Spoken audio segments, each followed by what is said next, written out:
بیٹوں نے باہر کی زندگی گزاری ہے، بینک بیلنس بھی اچھا ہے، زمین بھی اچھی ہے، بیٹے چاہتے تو باپ کے کفن میں چند روپے سی دیتے، مگر ایسا کیوں نہیں کیا؟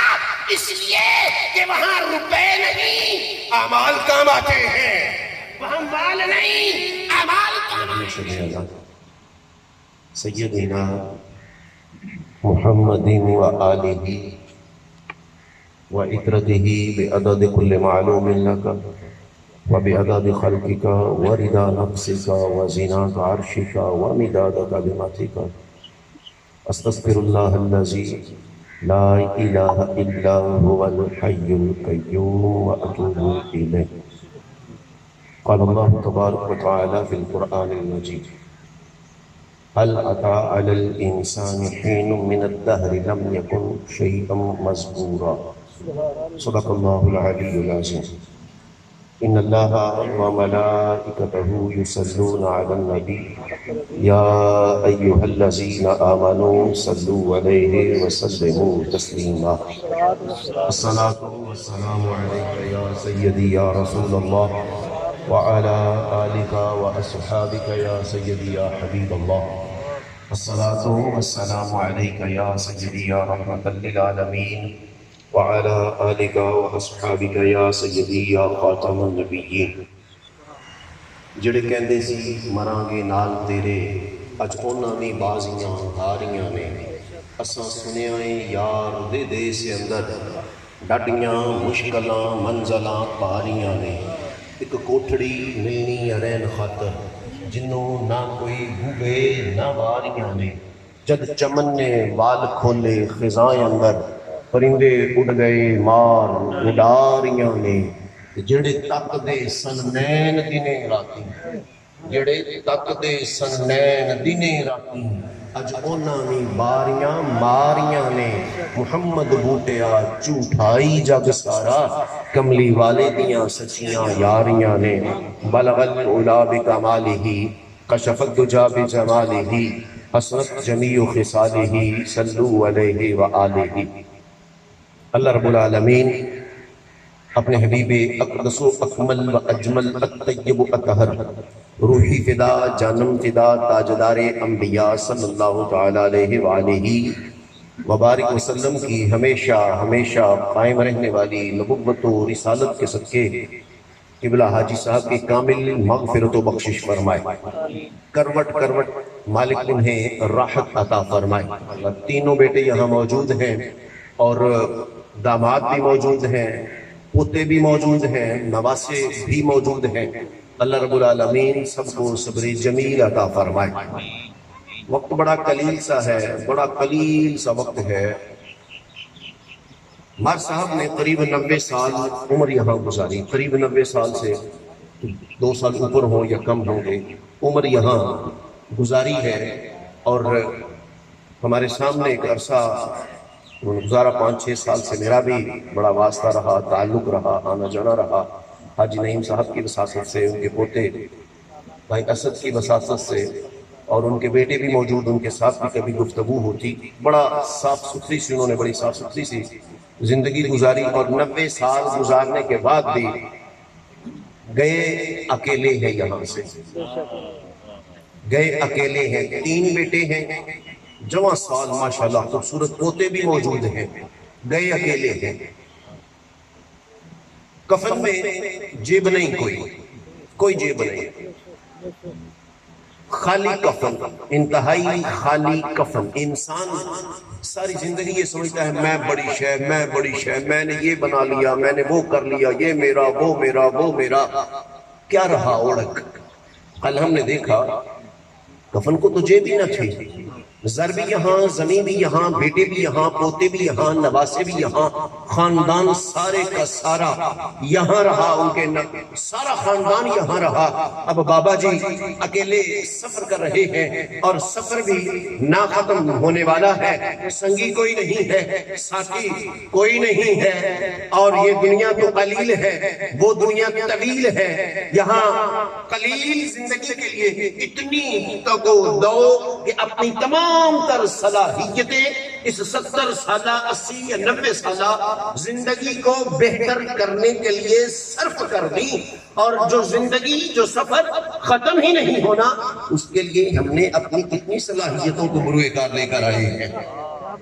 قرآن حکیم میں اللہ رب العالمین فرماتا ہے هل اتى على الانسان حين من الدهر لم يكن شيئا مذكورا، کہ اے انسان ذرا گمان، اللہ رب العالمین فرماتا ہے انسان ذرا دیکھ تو صحیح ہو، ذرا غور تو کر لو میرے بندے، ذرا خیال تو کر، ایک وقت ایسا تھا تیرا نام نہیں تھا، تیرا کسی کو پتا بھی نہیں تھا، بھی نطفہ ماں کے رحم میں آیا بھی نہیں تھا، تیرا نام نہ تھا، نشان نہ تھا، کچھ نہ تھا۔ ان قریب ایک ایسا وقت پھر آئے گا، نہ تیرا نام ہوگا نہ تیرا نشان ہوگا، پھر سب کچھ ختم ہو جائے گا، اور اس کے درمیان والی زندگی کو تو نے کیا سمجھ لیا ہے؟ اے میرے بندے کیا سمجھ لیا ہے؟ اے میرے بندے ذرا خیال تو کر، میں نے پانی کے ایک جمے ہوئے خون کے لوتھڑے سے تجھے انسان بنایا، هو الذی یصورکم فی الارحام کیف یشاء، پھر میں نے جیسا چاہا اسی صورت میں تجھے ڈھال دیا۔ اے انسان ذرا خیال تو کر، تو بول نہ سکتا تھا، تیرے ہاتھ تھے، ان میں کوئی قوت نہ تھی، طاقت نہ تھی، پاؤں تھے، قوت و طاقت نہ تھی، میں نے تیری پیدائش سے پہلے تیرے کھانے پینے کے لیے انتظام کر دیا، ایک میٹھی اور ٹھنڈی ایک گرم دودھ کی نہر میں نے تیری ماں کے شکم سے جاری کر دی، سینے سے جاری کر دی، دیکھ میں نے تیرے پیدا ہونے سے پہلے تیرے رزق کا انتظام کر دیا، میں نے زمین کو تیرے لیے بچھونا بنایا، میں نے آسمان کو تیرے لیے چھت بنا دیا، یہ نباتات تیرے لیے، یہ جمادات تیرے لیے، یہ حیوانات تیرے لیے، ساری کائنات اے میرے بندے تیرے لیے ہے اور تو میرے لیے ہے، مگر تو اپنی پیدائش کو بھول گیا، اور جب جوان ہوا بولنے لگا تیری زبان رنگ برنگی باتیں کرنے لگی، تیرے ہاتھوں میں قوت و طاقت آئی، تیرے پاؤں چلنے لگے، تو مجھی سے لڑنے لگ گیا، میری ہی نافرمانی کرنے لگ گیا۔ کیا تو بھول گیا آیا بھی میری طرف سے ہے، ان قریب لوٹ کر بھی میری ہی طرف آئے گا، پھر کیا کرے گا تو؟ پھر سورہ یاسین اللہ رب العالمین فرماتا ہے اے میرے بندے میں کیا کروں گا، تیری زبان پر چپ کی مہر لگا دوں گا، پھر تیرے ہاتھ گواہی دیں گے، یہ ہاتھ بول کر گواہی دیں گے، بول کر، آج یہ ہمارے ماتحت ہیں، کل کو ہمارے خلاف گواہی دیں گے، یا اللہ ہم تو اس کے ماتحت تھے، یہ جیسے چاہتا ہم سے کام لے لیا کرتا تھا، یا اللہ یہ چاہتا تو ہم قرآن اٹھا لیتے، مگر یہ ہم سے چوری کے کام لیا کرتا تھا، ہیرا پھیری کے کام لیا کرتا تھا، ناپ تولوں کی کمی کروایا کرتا، یہ ہم سے ملاوٹ کروایا کرتا تھا، پھر یہ ہاتھ ان کو زبان ملے گی اور یہ گواہی دیں گے، یہ پاؤں بھی گواہی دیں گے، یا اللہ یہ چاہتا تو ہم مسجد کی طرف چلے جاتے، یا اللہ یہ چاہتا تو اذان سن کر ہمیں اٹھاتا، ہم دوڑتے ہوئے تیری بارگاہ میں حاضر ہو جاتے، مگر باری تعالیٰ یہ بازاروں کی طرف دوڑتا رہا، ہم چلتے رہے، یہ مولا رنگ برنگی مجالس کی طرف تو جاتا رہا، مگر تیری طرف تو آیا ہی نہیں، اے مالک ہمارا کیا قصور ہے؟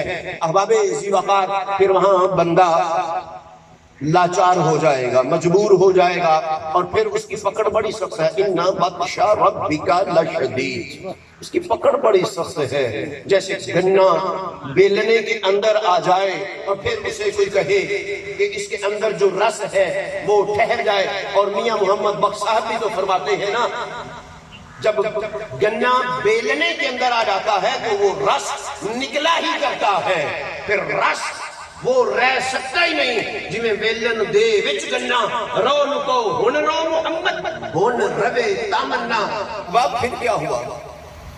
ہم نے 100 سال کی زندگی گزاری، اڑک جانا ہے واپس یا نہیں جانا؟ یہ میرے بزرگوں دانا بیٹھے ہوئے ہیں، یہ سفید بال، یہ سفید بال، نبی رحمت صلی اللہ علیہ وسلم سے عرض کیا گیا یا رسول اللہ علیہ وسلم ہمیں کیسے پتا چلے گا کہ موت قریب ہے؟ فرمایا جب سفید بال آ جائیں تو سمجھ لینا کہ سندیسہ آ گیا ہے، سمجھ لینا کہ چٹھی آ گئی ہے، سمجھ لینا کہ خط آ گیا ہے، سمجھ لینا کہ بلاوا آ گیا ہے، اب قریب ہے، اب قریب ہے، وقت قریب ہے۔ ہم کیوں بھول گئے احباب ذی وقار؟ کیوں بھول گئے؟ 3 بیٹے جمع سال بیٹھے ہوئے ہیں، پوتے ہیں، نواسے ہیں، داماد ہیں، کوئی گیا بابا جی کے ساتھ؟ کیا لے گئے وہ؟ کیا عبرت کے لیے یہ کافی نہیں ہے؟ پھر کیوں عبرت نہیں پکڑتے ہم؟ کیوں یہ مار دھاڑ، نفسا نفسی نفسا نفسی؟ ابھی میرے دوست شیر بڑا میاں صاحب کا پڑھ رہے تھے کہ کوئی آیا اور آنے کے مقصد کو بھول گیا، اور کوئی آیا اور اس نے اپنے آنے کے مقصد کو پورا کر لیا۔ کیا ہم نے مقصد حیات سمجھا کیا ہے؟ ان رپاؤں کے پیچھے، ان ٹکڑوں کے پیچھے ہم اندھے ہوئے ہیں، رشتوں کے تقدس کو پامال کر دیتے ہیں۔ کفن تو خالی تھا، کیا یہ کاغذ کے ٹکڑے بابا جی کفن میں لپیٹ کر ساتھ لے گئے ہیں؟ ایک عرصہ ان کے بیٹوں نے باہر کی زندگی گزاری ہے، بینک بیلنس بھی اچھا ہے، زمین بھی اچھی ہے، بیٹے چاہتے تو باپ کے کفن میں چند روپے سی دیتے، مگر ایسا کیوں نہیں کیا؟ اس لیے کہ وہاں روپے نہیں، اعمال کام آتے ہیں۔ وہاں مال نہیں، اعمال کام آئیں گے، اعمال کی بابت پوچھا جائے گا۔ ارے بتلا 70 سال دنیا میں رہ کر آیا ہے، کیا کر کے آیا ہے، کیا لے کے آیا ہے؟ اعمال کی بابت پوچھا جائے گا۔ ہاں، مال کی بابت یہ پوچھا جائے گا، بتلا کمایا کہاں سے، لگایا کہاں پر ہے؟ اگر حرام کمایا ہوا تو ایک لقمہ، نبی رحمت صلی اللہ علیہ وسلم فرماتے ہیں حرام کا اگر پیٹ میں چلا گیا تو 40 دن کی نمازیں برباد، 40 دن کی دعائیں برباد، اور اگر زیادہ لقمے گئے تو زندگی بھر کی ریاضتیں، عبادتیں، حج و عمرہ سب ضائع ہو گئے۔ تو پھر وہاں جواب کیا دیں گے؟ اور نبی رحمت صلی اللہ علیہ وسلم نے ایک مرتبہ سوال کیا صحابہ اکرام سے کہ بتلاؤ سب سے غریب کون ہے؟ سب سے غریب کون ہے؟ عرض کی حضور وہ جس کے پاس کوئی مال نہیں ہے؟ فرمایا نہیں۔ عرض کی حضور وہ جس کا کوئی دوست یا رشتہ دار نہیں ہے؟ فرمایا نہیں۔ پھر رب جانتا ہے یا رب کے حبیب جانتے ہیں؟ فرمایا سب سے غریب وہ ہے جو دنیا میں رہ کر تو بڑی نیکیاں کماتا رہا، مگر کل قیامت کے دن اٹھے گا تو اس کا نامہ اعمال بالکل کوری کاغذ کی مانند ہوگا۔ صحابہ عرض کی یا رسول اللہ صلی اللہ علیہ وسلم یہ کیوں کر ممکن ہوگا؟ فرمایا اس طرح کہ اس نے حرام کمایا، لوگوں کا حق چھینتا رہا، لوگوں کے دل ناحق ستاتا رہا، چغلی کرتا رہا، غیبت کرتا رہا، دوسروں کے ساتھ حسد کرتا رہا، اور سارا نامہ اعمال ضائع کر کے واپس آ گیا۔ کہیں ایسا تو نہیں ہے؟ یار ہم نے بھی جانا ہے، اور یہ دیکھ لیجئے 2 گز قبر ہے، اور صرف اس وجود کے جتنی چوڑی ہے، کوئی لمبی بھی نہیں کوئی چوڑی بھی نہیں ہے، کروٹ لینا بھی مشکل ہے۔ وقت ہے آج، صحت بھی ہے، تندرستی بھی ہے، جوانی بھی ہے۔ اور آخری بات، مولانا روم رحمت اللہ تعالی علیہ مثنوی شریف میں بڑی خوبصورت ایک حکایت لکھتے ہیں۔ کسی تاجر کے پاس ایک طوطا تھا، اور اس کو طوطے کے ساتھ بڑا پیار، بڑی لگن، بڑی محبت تھی، اور اس نے طوطے کو ایک دن یہ کہا کہ یار تو ایک سبق یاد کر لے، میں تجھے دیتا ہوں، اگر تو اس سبق کو پکا لے گا تو میں تجھے آزاد کر دوں گا۔ طوطے نے کہا جی ٹھیک ہے۔ اس نے اب طوطے کو سبق دیا، اور طوطے نے رٹنا شروع کر دیا۔ سبق کیا تھا؟ جہاں دانے دیکھنے ہیں وہاں بیٹھنا نہیں، جہاں دانے دیکھنے ہیں وہاں بیٹھنا نہیں، جہاں دانے دیکھنے ہیں وہاں بیٹھنا نہیں۔ اب طوطے نے رٹا لگانا شروع کر دیا، رٹا لگانا، جیسے ہم حافظ قاری عالم بھی رٹا لگاتے ہیں، کاش رٹا لگاتے ہیں نا ہم بھی، تو رٹا لگانا شروع کر دیا۔ چند دن گزرے تو رٹا تھا، یاد ہوا، اور تاجر کہنے لگا یار سبق تجھے یاد ہو گیا ہے، اب اس سبق کو بھولنا نہیں، اس سبق کو بھولنا نہیں۔ اس نے پنجرے کا دروازہ کھولا اور اس طوطے کو آزاد کر دیا۔ اب طوطا محو پرواز ہے، اور سبق یہ پکا رہا ہے جہاں دانے دیکھنے ہیں وہاں بیٹھنا نہیں، جہاں دانے دیکھنے ہیں وہاں بیٹھنا نہیں، جہاں دانے دیکھنے ہیں وہاں بیٹھنا نہیں۔ بھوک نے ستایا، نگاہ کو نیچے جڑایا، بچھے ہوئے دانے نظر آئے، اوپر سے نیچے آیا، دانوں پہ آ کر بیٹھا ہے، سبق پکا رہا ہے جہاں دانے دیکھنے ہیں وہاں بیٹھنا نہیں، جہاں دانے دیکھنے ہیں وہاں بیٹھنا نہیں، جہاں دانے دیکھنے ہیں وہاں بیٹھنا نہیں۔ اب ٹھونگے بھی لگا رہا ہے اور کھانے کو کھا بھی رہا ہے، سبق پکا بھی رہا ہے۔ شکاری نے وہاں جال بچھا رکھا تھا، اس نے یوں کر کے جال کھینچا اور طوطا پھر جال کے اندر۔ شکاری نے ہاتھ ڈالا، طوطے کو پکڑا، طوطا پھر شکاری کے ہاتھ میں ہے اور سبق پکا رہا ہے، جہاں دانے دیکھنے ہیں وہاں بیٹھنا نہیں، جہاں دانے دیکھنے ہیں وہاں بیٹھنا نہیں۔ تو شکاری نے طوطے کو کہا یار طوطے تیرا سبق بڑا اچھا ہے، تیرا سبق بہت بڑا ہے، پھر بھی تو جال میں کیوں کر پھنس گیا ہے؟ تو طوطا کہنے لگا صد افسوس کہ میں نے سبق کو سبق ہی سمجھا، اس کو رٹا ہی لگایا، کاش اس پر عمل کرتا تیرے جال میں کبھی نہ پھنستا۔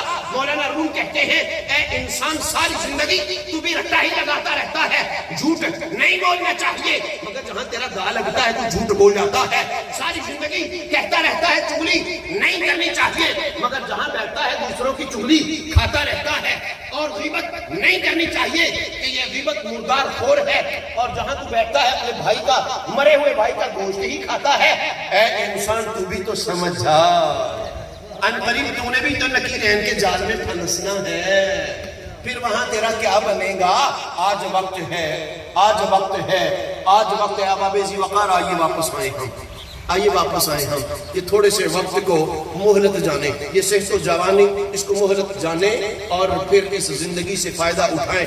نبی رحمت صلی اللہ علیہ وسلم حضرت عمر بن خطاب رضی اللہ عنہ کے بیٹے عبداللہ بن عمر کے یوں کر کے کندھے پہ ہاتھ رکھتے، یوں کر کے کندھے پہ ہاتھ رکھا اور فرمانے لگے اے عبداللہ اگر صبح کو اٹھو تو شام کی باتیں اپنے دل کے ساتھ نہ کیا کرو، اگر شام ہو جائے تو صبح کی باتیں اپنے دل کے ساتھ نہ کیا کرو، اور اے عبداللہ بیمار ہونے سے پہلے اپنی صحت سے کچھ لے لو، اور مرنے سے پہلے اپنی زندگی سے کچھ لے لو، نہ جانے کل تمہارا نام زندوں میں ہو یا مردوں میں ہو۔ احباب آئیے وقت ہے، ہمارے پاس صحت بھی ہے، جوانی بھی ہے، حالات اور واقعات سارے ہیں، آؤ آخرت کی تیاری کریں ہم، آؤ آخرت کی تیاری کریں ہم۔ اللہ رب العالمین ہمیں سوچنے سمجھنے عمل کرنے کی توفیق عطا فرمائے، بیٹوں کو بیٹیوں کو مزید اہل خانہ کو رب کائنات صبر جلیل عطا فرمائے، آمین آمین وآخر دعوانا ان الحمدللہ رب العالمین۔ پر اپنا فضل اور کرم فرما، اپنی رحمتوں اپنی برکتوں اور مولا کریم اپنے نبی رحمت صلی اللہ علیہ وسلم کے توسل سے فضل کی برکتیں عنایت فرما، یا ذا الجلال والاکرام جملہ خاندان پر اپنا فضل و کرم فرما۔ اے مالک ہم نے بھی مرنا ہے مگر کیا کریں، تیری دنیا کے رنگ و بو نے ہمیں الجھا کے اور تیری دنیا کے حسن و جمال نے ہمیں پھنسا کے رکھ دیا ہے۔ اے مالک ہم سب کو بھی مرنے سے پہلے مرنے کی تیاری کرنے کی توفیق عطا فرما، ہماری زندگی کی تمام تر خطاؤں کو اپنی اداؤں اپنے محبوب کی اداؤں کا سچا موافق۔ اللہم صلی علی سیدنا محمد